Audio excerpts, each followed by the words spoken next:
Jemaat yang terkasih, bacaan pertama menurut Keluaran pasal 20 ayat 1 hingga ayat 17. Keluaran pasal 20 ayat 1 hingga ayat 17.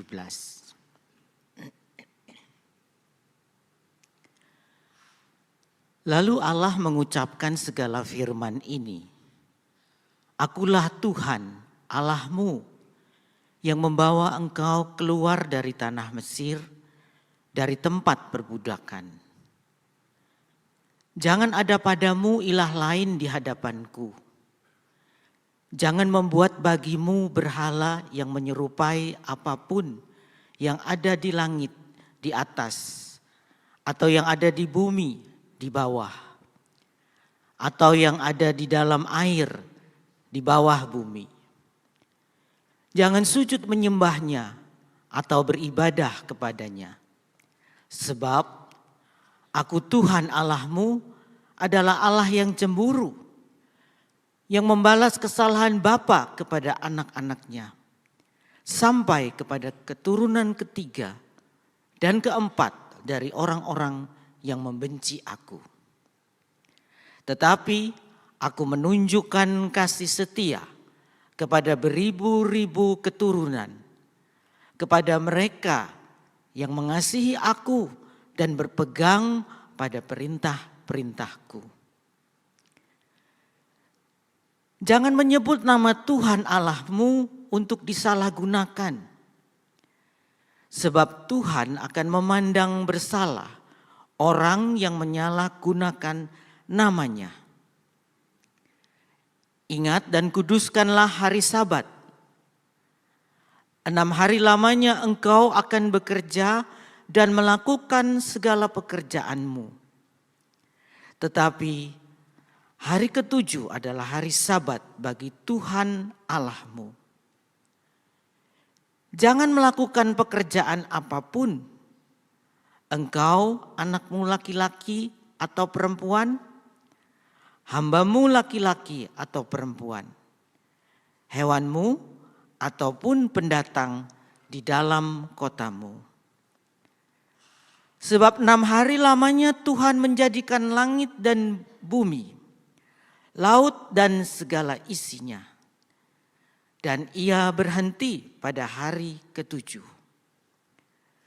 Itulah sebabnya Tuhan memberkati hari Sabat dan menguduskannya. Hormatilah ayahmu dan ibumu, supaya kamu hidup lama di tanah yang diberikan Tuhan Allahmu kepadamu.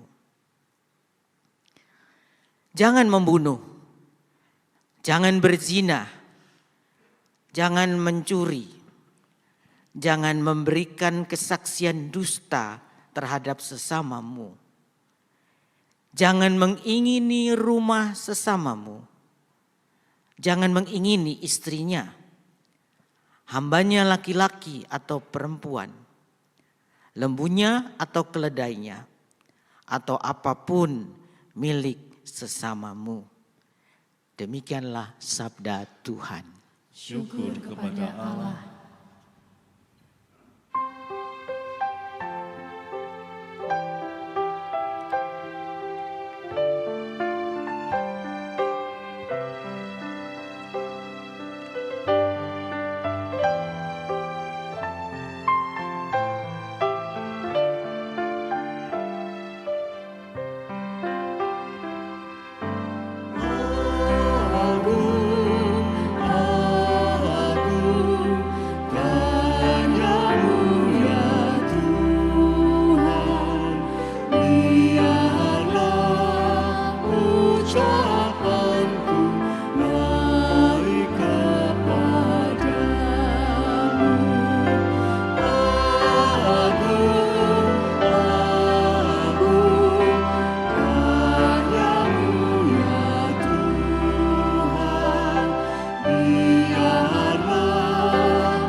ke ujung dunia.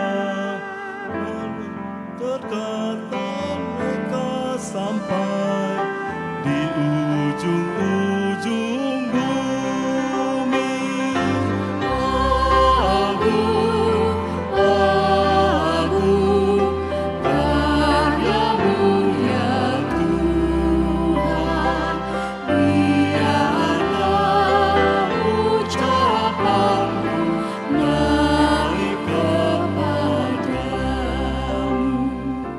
Bagai pengantin keluar kamarnya, girang bagaikan pahlawan perang.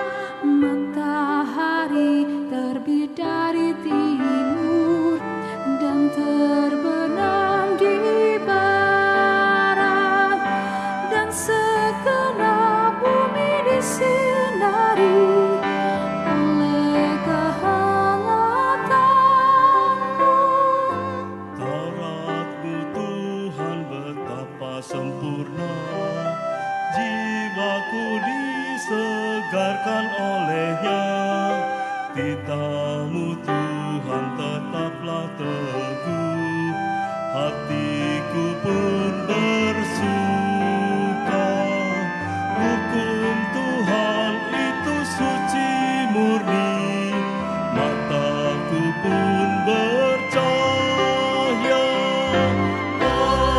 Agung, agung, karya-Mu ya Tuhan. Biarlah ucapanku naik kepadamu. Yang berpegang teguh pada Taurat-Mu akan mendapat upah yang besar. Bebaskanlah aku dari yang sesat, yang tak aku sadari. Lindungilah hamba-Mu ya Tuhan, agar ku tak berjalan. Agung, agung, karya-Mu ya Tuhan. Biarlah ucapanku naik kepadamu.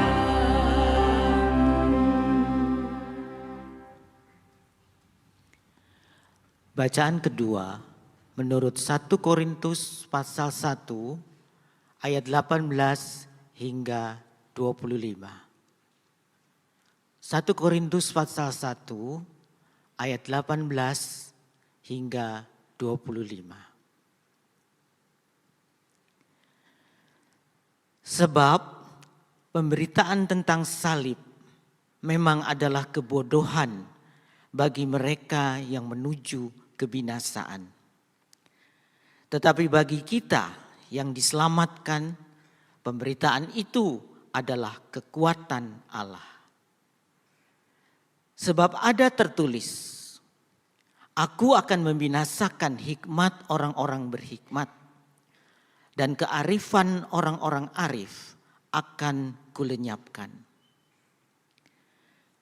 Di manakah orang yang berhikmat? Di manakah ahli Taurat? Di manakah pembantah dari dunia ini? Bukankah Allah telah membuat hikmat dunia ini menjadi kebodohan? Sebab karena dunia dalam hikmat Allah tidak mengenal Allah oleh hikmat, Allah berkenan menyelamatkan mereka yang percaya oleh kebodohan pemberitaan Injil. Orang-orang Yahudi menghendaki tanda dan orang-orang Yunani mencari hikmat. Tetapi kami memberitakan Kristus yang disalibkan. Untuk orang-orang Yahudi suatu batu sandungan, dan untuk orang-orang bukan Yahudi suatu kebodohan. Tetapi untuk mereka yang dipanggil, baik orang Yahudi maupun orang bukan Yahudi, Kristus adalah kekuatan Allah dan hikmat Allah. Sebab yang bodoh dari Allah lebih bijaksana daripada manusia.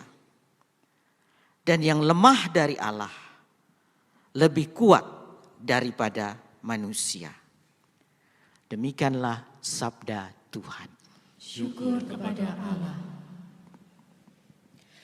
Bacaan Injil diambil dari Injil Tuhan Yesus Kristus menurut Yohanes 2 ayat 13 hingga ayatnya yang ke-22. Yohanes 2 ayat 13 hingga ayatnya yang ke-22.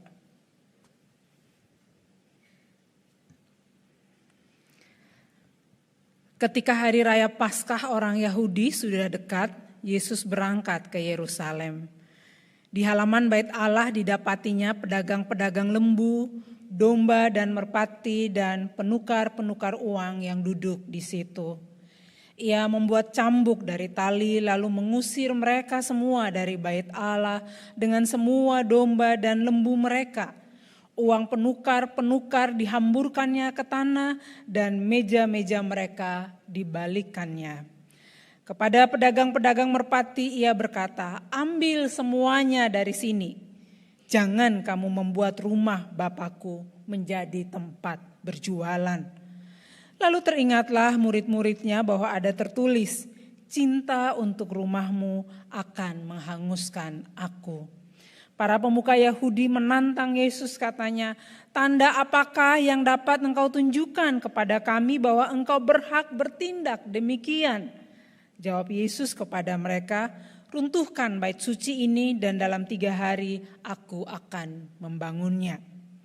Lalu kata para pemuka Yahudi itu kepadanya, 46 tahun orang mendirikan bait suci ini dan engkau dapat membangunnya dalam 3 hari? Namun yang dimaksudkannya dengan bait suci ialah tubuhnya sendiri.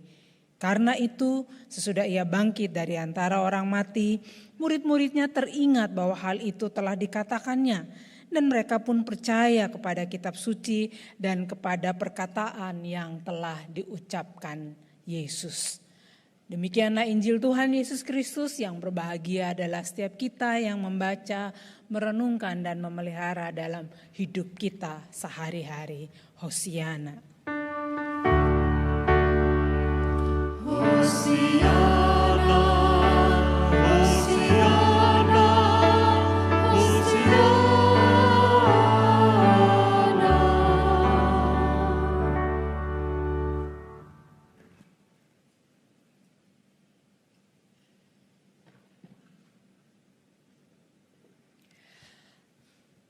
Hidup dengan hikmat Tuhan, inilah tema khotbah yang diambil dari kitab berdasar kitab 1 Korintus 1 ayat 18 hingga ayatnya yang ke-25.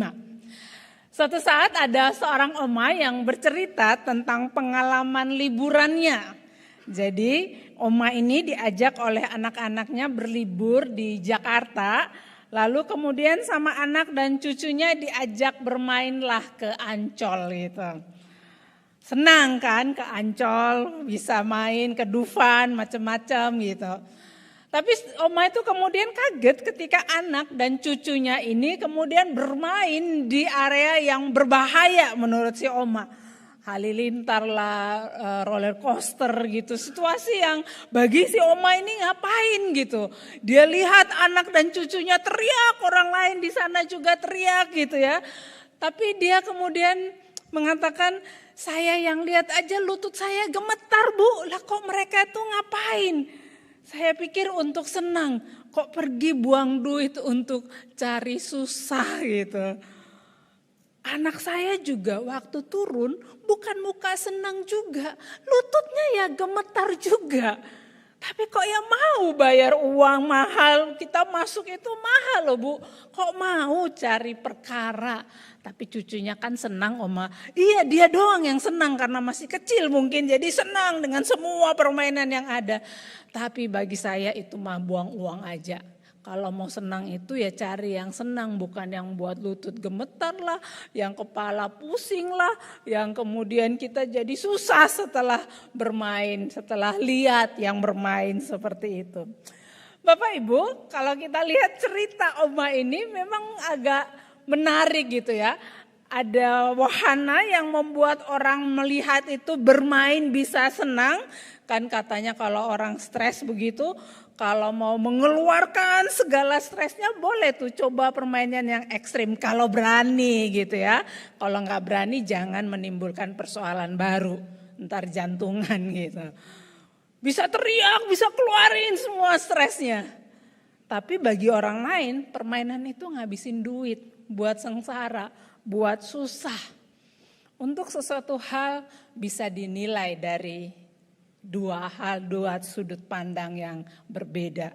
Bisa menyenangkan, bisa juga enggak menyenangkan. Dari konteks ini kita kemudian bisa pahami ketika berita tentang salib juga pada satu sisi dianggap sebagai kekuatan Allah, tapi bagi orang lain yang enggak memahami dianggap sebagai sebuah kebodohan. Rupanya tergantung siapa? Tergantung hati yang menerima. Kalau hati kita menerima tentang berita salib, maka kita nggak hanya melihat salib itu dua kayu yang terpalang seperti yang ada di depan Bapak Ibu ini. Dua kayu yang terpalang yang nggak ada artinya. Atau kalau hati kita terbuka untuk menerima, kita tahu ini bukan sekedar kayu yang terpalang, yang terlihat berat, yang kemudian seperti melambangkan penderitaan. Tapi kita juga bisa melihat bahwa ada kasih Kristus di balik salib itu. Berita tentang Kristus yang disalib bagi orang lain bisa jadi itu adalah berita kebodohan, bahkan mungkin kebohongan. Tetapi bagi orang yang hatinya mau menerima berita itu, dia bisa melihat berita tentang Kristus yang disalibkan itu adalah berita tentang kasih Allah bagi dunia ini. Pertanyaannya, lalu bagaimana kita memahami hikmat Tuhan? Agar kita ini bisa hidup dengan hikmat Tuhan. Dalam bacaan kita ada dua hal prinsip yang digambarkan oleh Rasul Paulus yang bisa menjadi pegangan kita terkait bagaimana memahami hikmat Tuhan. Bagaimana hikmat Tuhan itu bekerja dalam kehidupan kita. Dua prinsip itu yang pertama yang harus kita pegang adalah logika dan cara kerjanya seringkali berbeda dengan cara berpikir manusia. Apa yang ada dalam pikiran kita, bagaimana kita mengeksekusi pikiran kita, pikiran manusia seringkali memang berbeda dengan cara Tuhan bekerja, hikmat Tuhan bekerja. Juga yang kedua adalah prinsip yang kedua tentang hasil akhirnya bagaimana. Jadi ini seperti ada proses yang tertata begitu pada tahap perencanaan. Kita kan kalau mau melakukan sesuatu kita merencanakan dulu. Pada tahap perencanaan ini aja sudah berbeda. Lalu pada saat eksekusi pelaksanaannya juga berbeda dengan cara pandang dunia. Juga nanti pada hasil akhirnya berbeda juga dengan cara dunia menilai sebuah hasil akhir. Mari kita perhatikan prinsip yang pertama, logika dan cara bekerja yang berbeda dengan cara manusia. Dalam bacaan kita dikatakan orang Yahudi menghendaki tanda, orang Yunani mencari hikmat. Tetapi kami memberitakan Kristus yang disalibkan. Di mana poin utamanya? Apakah bicara tentang tanda? Apakah bicara tentang hikmat? Atau tentang Kristus yang disalibkan? Kalau disejajarkan poin yang disampaikan Paulus ini, Yahudi minta tanda, Yunani hikmat, tapi kami beritakan tentang Kristus yang disalibkan, maka tanda, hikmat atau Kristus yang disalibkan yang menjadi poin utamanya. Menurut Bapak Ibu yang mana? Tanda, hikmat atau Kristus yang disalibkan? Bukan ketiga-tiganya. Tapi pada soal apa? Pada keputusan mau memilih dan melakukan yang mana. Makanya Paulus mengatakan, tapi kami, Paulus bersama teman-temannya, di tengah segala banyak pilihan, dia mengatakan bukan tanda yang dia pilih, bukan hikmat, tapi kami memberitakan Kristus yang disalibkan. Rupanya keputusan untuk memberitakan Kristus yang disalibkan, keputusan dalam diri apa yang ada dalam hati itulah yang kemudian menjadi penting.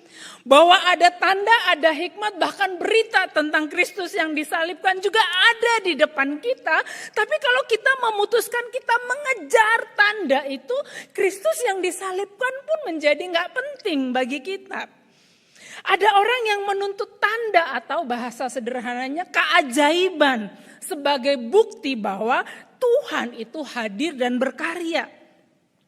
Minta keajaiban ini dan itu. Keajaiban kan disenangi oleh dunia.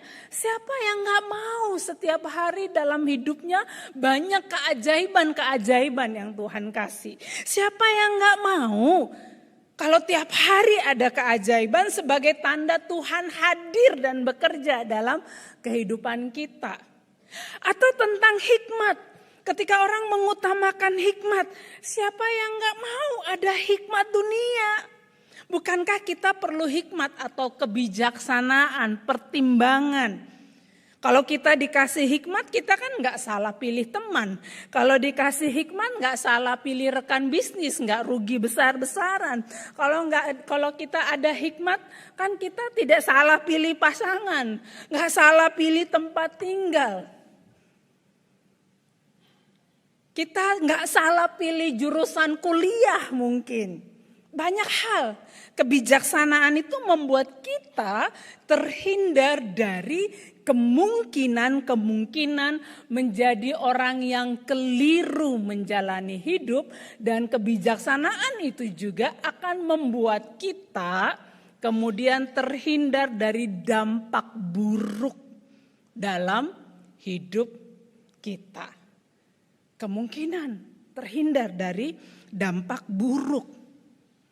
Kan kita mau punya kebijaksanaan seperti itu. Tapi ternyata masih ada jalan lain juga yang dipilih, yaitu apa? Memberitakan salib Kristus. Tetapi kami memberitakan Kristus yang tersalib. Tidak umum pilihan yang ketiga, berbeda dengan cara dunia. Berlawanan dengan harapan dunia. Mana ada orang yang mau dengar cerita penderitaan. Berita tentang salib membuat orang itu seperti berjarak dengan harapan. Karena kan harapannya ada penolong yang datang menyelesaikan semua persoalan hidup. Lah kalau berita tentang Kristus yang disalib ini seperti menceritakan orang yang gagal, yang terkesan gagal menolong dirinya sendiri. Tapi disinilah perbedaan hikmat dunia itu dengan hikmat dari Tuhan. Hikmat Tuhan mendorong Paulus untuk memberitakan Kristus yang tersalib. Kenapa penderitaan Kristus perlu juga diwartakan? Karena kasih seringkali terwujud dan terbukti lewat rasa sakit atau rasa tidak nyaman atau pergumulan atau penderitaan yang ada. Sederhananya begini, mari kita bayangkan jika dunia ini semuanya baik-baik saja. Apa yang kita inginkan mudah tercapai. Kalau kita orang yang suka ngebut-ngebutan di jalanan, gak akan terjadi kecelakaan. Kalau misalnya anak Anda yang suka berlarian di dalam rumah dan kadang-kadang dia gak bisa mengontrol dirinya, lalu dia tabrak meja begitu, gak akan benjol kepalanya, gak akan sakit tubuhnya. Setiap hari kita nggak usah kerja keras, akan banyak uang yang mengalir begitu saja di rekening kita. Kalau kita kejepit pintu mobil atau kejepit pintu, nggak akan ada rasa sakit. Kalau misalnya terjadi seperti itu, apa yang akan ada di tengah dunia? Gak ada lagi orang yang hati-hati, gak ada lagi kepedulian, tidak ada lagi kemurahan hati, tidak ada lagi orang yang akan mengambil keputusan besar, punya keberanian menghadapi situasi-situasi yang sulit. Tidak ada lagi ketekunan, gak ada lagi yang namanya kesabaran, gak ada lagi kemurahan hati, tidak ada lagi istilah persahabatan. Bahkan mungkin gak ada lagi pemberitaan Injil, ibadah gak akan ada lagi. Dan dunia seperti itu adalah dunia yang buruk di mata Allah. Kalau kita udah gak punya kemurahan hati, kalau kita udah gak hati-hati menjalani hidup, kalau kita gak merasa gak akan ada dampak buruk kalau kita melakukan hal-hal yang semaunya kita sendiri, kalau kita gak mau berjuang, kita nggak lagi peduli pada orang yang menderita, kita nggak lagi punya bela rasa pada mereka yang susah, nggak ada lagi, dan itu buruk di mata Allah. Bahwa penderitaan itu jika tetap melekat pada Kristus akan menghasilkan sesuatu yang berharga bagi hidup kita. Bahwa di dalam segala pergumulan itu kenapa Tuhan mengizinkan rasa sakit itu terjadi, pergumulan itu terjadi. Karena Tuhan mau membentuk kita, mengubah hidup kita. Tuhan mau supaya saudara dan saya itu semakin hari semakin hidup seperti Kristus. Dan dalam segala hal yang kita hadapi di tengah dunia ini, dengan pergumulan-pergumulan kita itu sedang dipersiapkan supaya kita menjadi sama dengan Kristus, mengikuti teladan Kristus, tapi juga dipersiapkan untuk hidup bersama dengan Allah di dalam kekekalan. Kalau ayatnya yang ke-25, sebab yang bodoh dari Allah lebih bijaksana daripada manusia, dan yang lemah dari Allah lebih kuat daripada manusia. Apa yang mau dikatakan?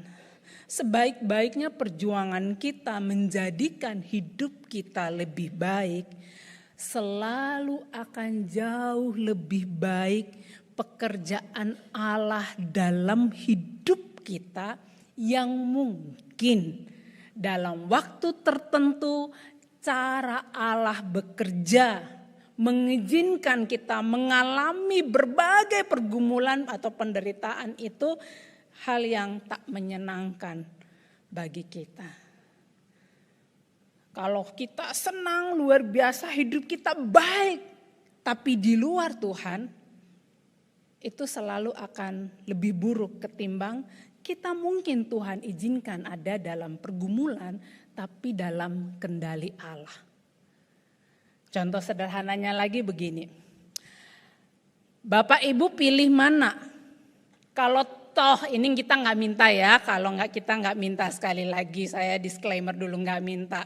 Tapi kalau toh terjadi, ngalamin sakit kolesterol tinggi dengan tanda-tanda yang menyertai, atau kolesterol tinggi tanpa ada rasa sakit. Kayaknya yang menyenangkan ini kolesterol tinggi tanpa ada rasa sakit gitu ya. Wah, tapi bahaya enggak? Bahaya, karena kita tahu bahwa kita nggak tahu kolesterol udah tinggi, terus badan kita nggak merasa sakit, misalnya Pagi kita makan soto daging lengkap, yang ada dagingnya, ada usus, ada babat, ada apa lagi? Jantung, paru, lalu ada telur rebus di situ. Terus kita mulai buat apa supaya menghapus rasa bersalah, kita peras itu jeruk nipis gitu ya, seolah-olah jeruk nipis bisa menghapus dosa-dosa kolesterol itu gitu kan. Wah, kita lakukan, kita makan aja dengan entengnya. Ini kolesterol udah tinggi, nggak ada tanda-tanda, nggak pusing, lehernya nggak sakit atau apapun gitu ya, gejala-gejala kolesterol itu. Makan terus, gaspol. Karena pagi masih kenyang sampai siang, lalu sore kita mikir apa? Wah, enak nih, bebek goreng Surabaya itu enak sekali. Makan lagi, terus kayak gitu. Kira-kira bahaya nggak? Orang muda bilang nggak bahaya, ta? Bahaya nggak? Bahaya. Jadi kalau justru ada kolesterol tinggi, kemudian ada tanda yang menyertainya, itu baik bagi kita. Ada rasa sakit yang timbul karena kolesterol yang hanya bisa dilihat di lab itu, nggak bisa dilihat dengan mata kita. Tapi kemudian tanda-tanda rasa sakitnya itu muncul, kita lebih hati-hati, kita lebih bisa menata hidup. Nah, hikmat dari Tuhan itu mengajarkan kita bahwa kalau ada penderitaan dalam hidup kita, bahkan termasuk berita tentang Kristus yang disalibkan, justru itu adalah kekuatan Allah untuk menyelamatkan dunia. Penderitaan Kristus justru menjadi kekuatan untuk menyelamatkan dunia. Penderitaan yang kita alami, pergumulan yang kita alami, bisa jadi itu menjadi kekuatan Allah untuk menyelamatkan hidup kita. Coba kita lihat hidup kita sehari-hari. Ketika suami istri tidak menyerah untuk situasi-situasi yang berat dalam rumah tangga. Ketika mungkin ada percekcokan tapi kita nggak menyerah. Kan berarti ada sikap berkorban di situ. Dan itu sakit. Tapi itulah kekuatan Allah menyelamatkan rumah tangga kita. Ketika ada orang tua mungkin yang dilukai oleh anaknya, disakiti. Tapi orang tua ngampuni, dia datang diampuni. Itu kan berkorban rasa. Sakit. Tapi itulah kekuatan Allah yang membuat kita pulih.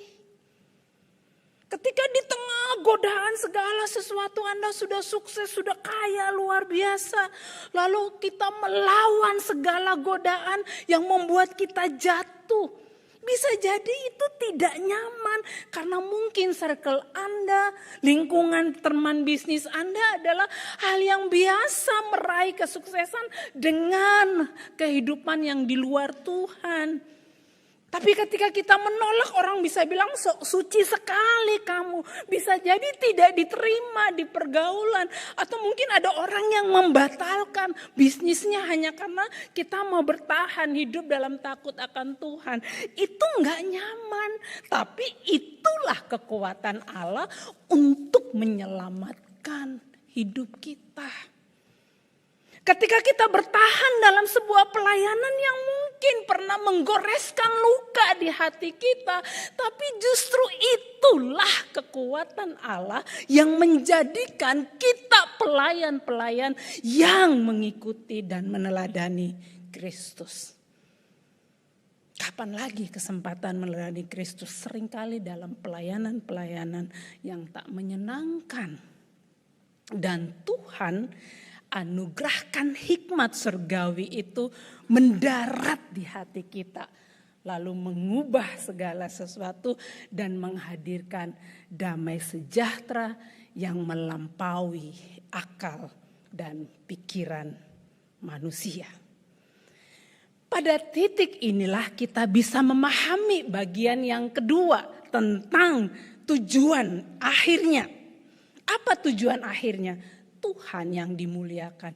Kalau hikmat dunia tujuan akhirnya seringkali siapa yang sudah berhasil itulah yang dipuji, hebat, luar biasa. Tapi ketika kita dalam hikmat Tuhan, kita tahu benar perjuangan kita, seberhasil apapun kita bilang apa, ini kalau bukan karena Tuhan, sudah bukan aku lagi. Makanya dalam ayat 31 di penutup dari kitab 1 Korintus 1 ayat 31 dikatakan apa? Karena itu seperti ada tertulis, siapa yang bermegah hendaklah ia bermegah dalam Tuhan. Bahwa pada akhirnya tujuan kita cuma satu. Segala hal yang kita hadapi, dengan segala keberhasilan yang juga kita terima, kita sadar itu semua hanya karena kekuatan Kristus yang ada di dalam kita. Dan kita pun berkata apa? Hidupku bukannya aku lagi, tapi Kristus yang ada di dalamku. Karena kita tahu semua yang terjadi, semua yang kita alami karena Kristus yang mengasihi kita. Amin. Mari kita saat teduh.